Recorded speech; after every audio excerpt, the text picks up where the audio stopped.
ফেব্রুয়ারিতে জাতীয় নির্বাচনের মধ্য দিয়ে ন্যায় ও জনগণের ক্ষমতায়ন প্রতিষ্ঠা করার অঙ্গীকার ব্যক্ত করেছেন প্রধান উপদেষ্টা ডক্টর মোহাম্মদ ইউনূস। বিশ্ব খাদ্য ফোরামে একথা বলেন তিনি। প্রধান উপদেষ্টা বলেন, গণ অভ্যুত্থানের মাধ্যমে তরুণরা গণতন্ত্র, শান্তি ও মানবাধিকার পুনরুদ্ধার করেছে। তরুণরাই দেশের প্রতিষ্ঠানগুলো পুনর্গঠন করছে। বাংলাদেশ ছোট দেশ হলেও ১৩ লাখ রোহিঙ্গাদের খাবারের ব্যবস্থা করতে হচ্ছে বলে জানান প্রধান উপদেষ্টা। এ সময় বিশ্বের দারিদ্র্য দূরীকরণে ৬ দফা প্রস্তাবনা তুলে ধরেন ডক্টর ইউনূস। বিস্তারিত জানাচ্ছেন Yasin Rana. For agri-food system transformation.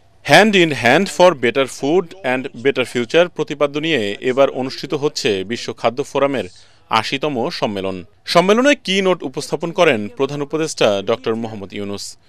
তিনি বলেন, খাদ্য মানে শুধু পুষ্টি নয়, এটি মর্যাদা ও ন্যায় বিচারের প্রতীক। Food is not just about calories. It's about dignity. It's about justice. Doctor Yunus বলেন, ক্ষুধা দূরীকরণে যেখানে অর্থের অভাব রয়েছে সেখানে যুদ্ধের জন্য অস্ত্র কিনতে $1 ট্রিলিয়ন খরচ করা হচ্ছে।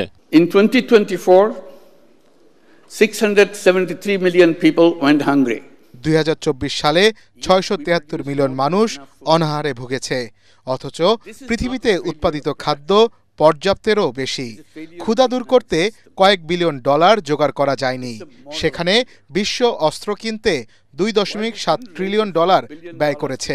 সম্মেলনে বিশ্বে দারিদ্রতা দূরীকরণে যুদ্ধ থামিয়ে সংলাপ শুরু, সংঘাতপূর্ণ অঞ্চলে খাদ্য প্রাপ্তি নিশ্চিত করা, আঞ্চলিক খাদ্য ব্যাংক গঠন, খাদ্য রপ্তানি নিষেধাজ্ঞা বন্ধ করা, প্রযুক্তি ও উদ্ভাবনের সুযোগ নিশ্চিত করা সহ ৬ দফা প্রস্তাবনা তুলে ধরেন ডক্টর ইউনূস। সম্মেলনে বাংলাদেশের অর্জনের কথা তুলে ধরে তিনি বলেন, অল্প জমির দেশ হয়েও বাংলাদেশ এখন খাদ্যে স্বয়ংসম্পূর্ণ। We feed over 170 million people. আমরা ১৭ কোটি মানুষের জন্য খাদ্য ব্যবস্থা করে থাকি।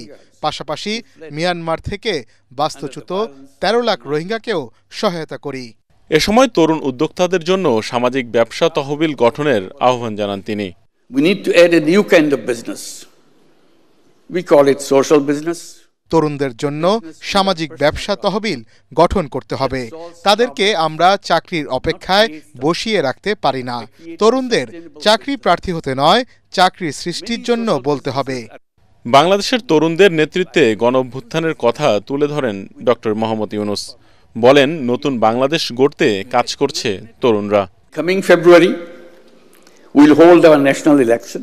তরুণরা আমাদের প্রতিষ্ঠানগুলো পুনর্গঠন করছে, নতুন বাংলাদেশ গড়ে তুলছে, যেখানে শাসনের কেন্দ্রবিন্দুতে থাকবে জনগণ। আগামী ফেব্রুয়ারিতে জাতীয় নির্বাচনের মধ্য দিয়ে আমরা ন্যায় ও জনগণের ক্ষমতায়ন প্রাতিষ্ঠানিকভাবে প্রতিষ্ঠা করব। সম্মেলনে ৩-০ বিশ্ব গড়ে তোলার আহ্বান জানান প্রধান উপদেষ্টা doctor Mohammad Yunus. Thank you very much. Yasin Rana, ATN Bangla.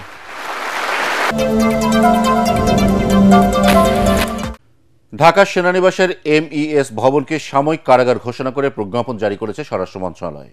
গুমের মামলার আসামি সেনা কর্মকর্তারা কোন কারাগারে থাকবে তা ট্রাইব্যুনাল নির্ধারণ করবে বলে জানিয়েছেন চিফ প্রসিকিউটর তাজুল ইসলাম। তিনি আরও বলেন, আসামি গ্রেফতারের এখতিয়ার পুলিশের, সেনাবাহিনীর নয়।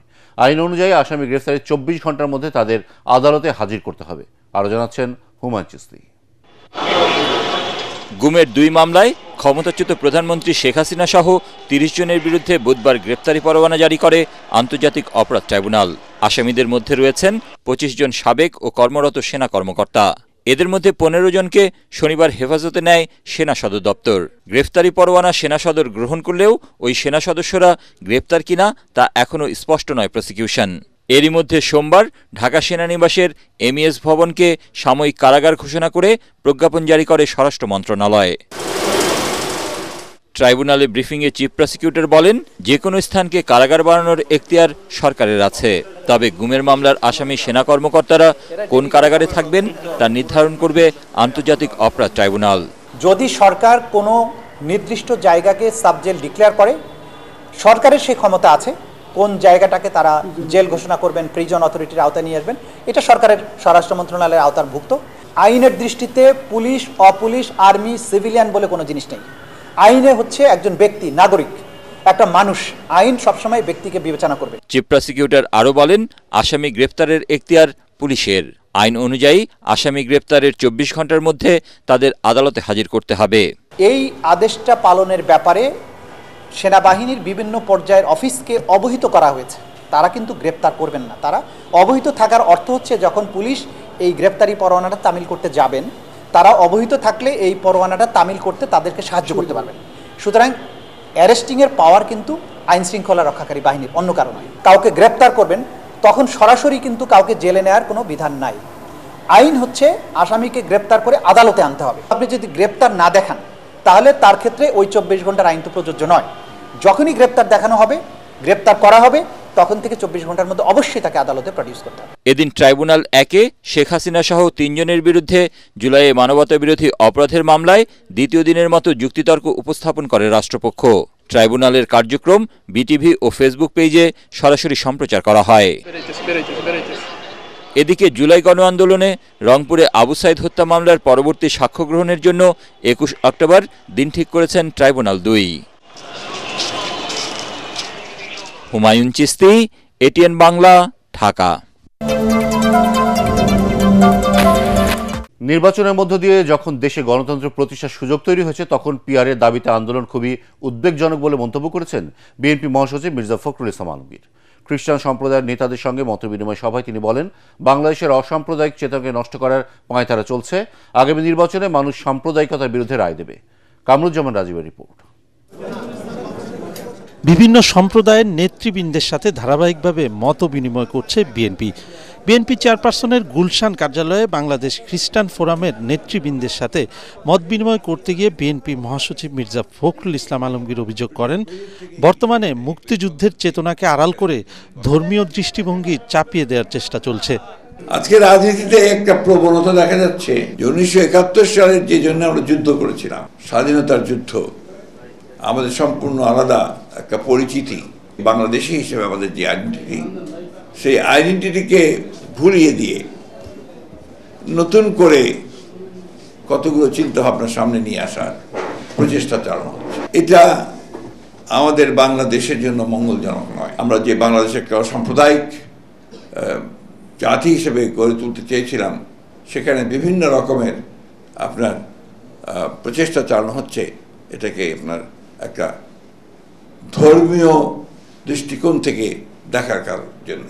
আমরা খুব আশা করে আছি যে আগামী নির্বাচনে জনগণ আরেকবার রায় দেবে যে এই বাংলাদেশের মানুষ সত্যিকার অর্থেই তারা অসাম্প্রদায়িক এবং তারা বাংলাদেশি জাতীয়তা বিশ্বাস করেন। এ সময় জাতীয় নির্বাচন ও সংখ্যানুপাতিক পদ্ধতি বা পিআর প্রসঙ্গে তিনি বলেন, সবকিছুর ঊর্ধ্বে উঠে গণতন্ত্র প্রতিষ্ঠার স্বার্থে অন্তর্বর্তী সরকারকে একটি গ্রহণযোগ্য নির্বাচন আয়োজন করতে হবে।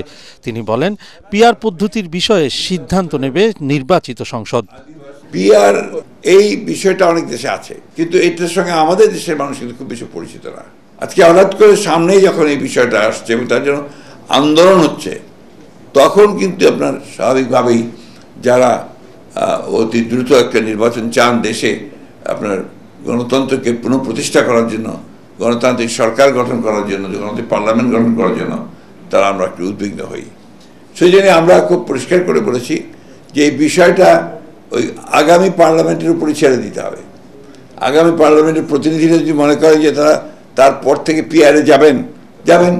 মির্জা ফখরুল বলেন, সব জাতিগোষ্ঠী নিয়ে বাংলাদেশ, বিশেষ কোনো সম্প্রদায়কে আলাদা করে গুরুত্ব দেওয়ার সুযোগ নেই। কামরুজ্জামান রাজীব, এটিএন বাংলা, ঢাকা।